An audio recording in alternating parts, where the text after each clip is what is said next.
Arthur Schopenhauer, the man, the myth, the philosopher who could turn a sunny day into a gloomy meditation on existence, yet somehow leave you feeling wiser for it.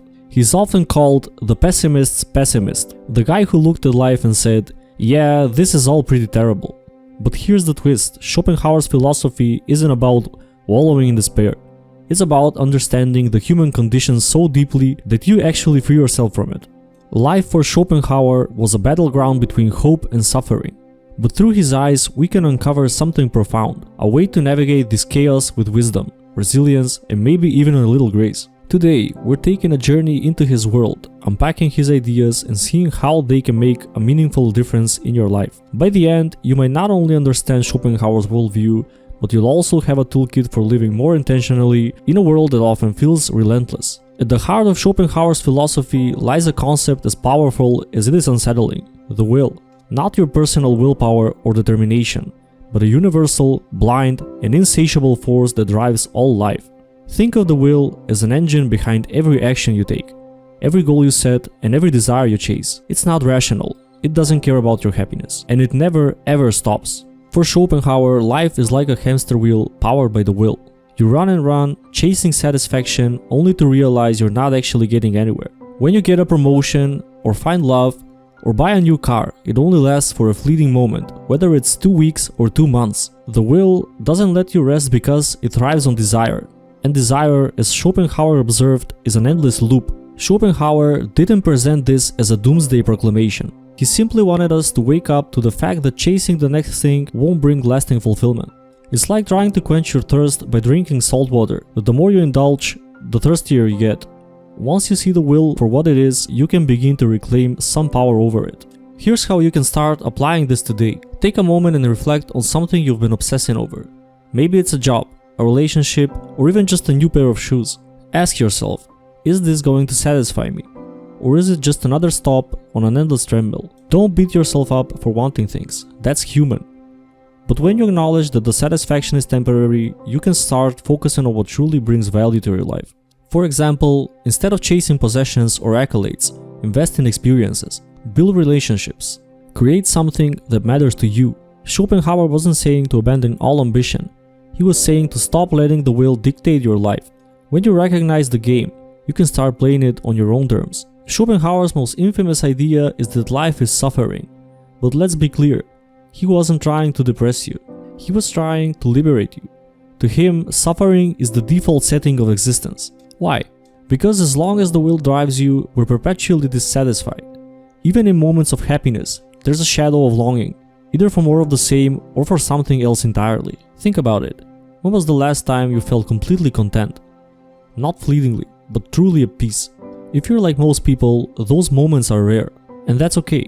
Schopenhauer's point wasn't to make you feel bad about this. It was to show you that suffering isn't a personal failing. It's a universal condition. And once you accept that, you can start building resilience against it. Suffering isn't just something to endure. It's something that shapes us. Every challenge, every disappointment, every heartbreak. It all adds to the mosaic of who you are. Schopenhauer believed that by understanding the inevitability of suffering, you could face it with strength and even find meaning within it. When life throws you a curveball, and it will, take a moment to step back and reframe it. Instead of seeing suffering as an enemy, view it as a teacher. Ask yourself, what is this experience trying to show me? What strength can I build from this? This doesn't mean you should minimize your pain or pretend everything is fine.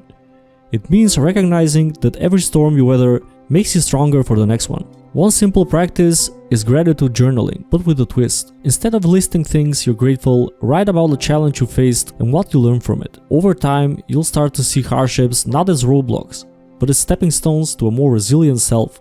Here's where Schopenhauer throws us a lifeline. While the will is relentless, there are moments that we can escape its grip. When we're immersed in beauty, creativity, or nature that our desires fade into the background. These are moments when we experience pure, unfiltered existence. For Schopenhauer, art was one of the greatest escapes. Whether it's a painting, a symphony, or a poem, art has the power to lift us out of our everyday struggles and connect us to something deeper. Similarly, nature offers a sanctuary from the chaos of modern life. When you stand before a mountain or listen to the rustle of leaves, you're reminded of a world beyond your desires, a world that simply is. These moments aren't just nice, they're necessary. They're how we recharge, reconnect, and remember that life isn't just about striving, it's about being. You don't need to be an artist or a hiker to benefit from this idea. Start small. Take 5 minutes today to do something that absorbs you completely. Whether it's listening to your favorite song, sketching on a notebook, or simply watching the clouds, the key is to lose yourself in the experience, even if only briefly. Over time, these escapes become a practice, a way to balance the demands of life with moments of pure presence. Schopenhauer's advice here is simple. Make space for beauty, and it will make space for you.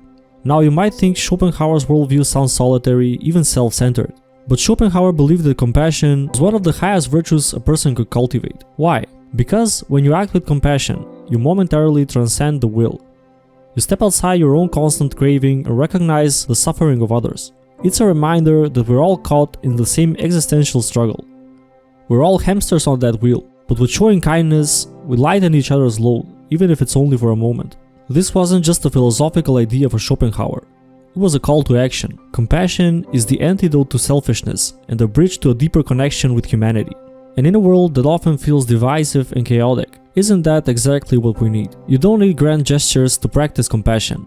Start with small, intentional acts. Smile at a stranger.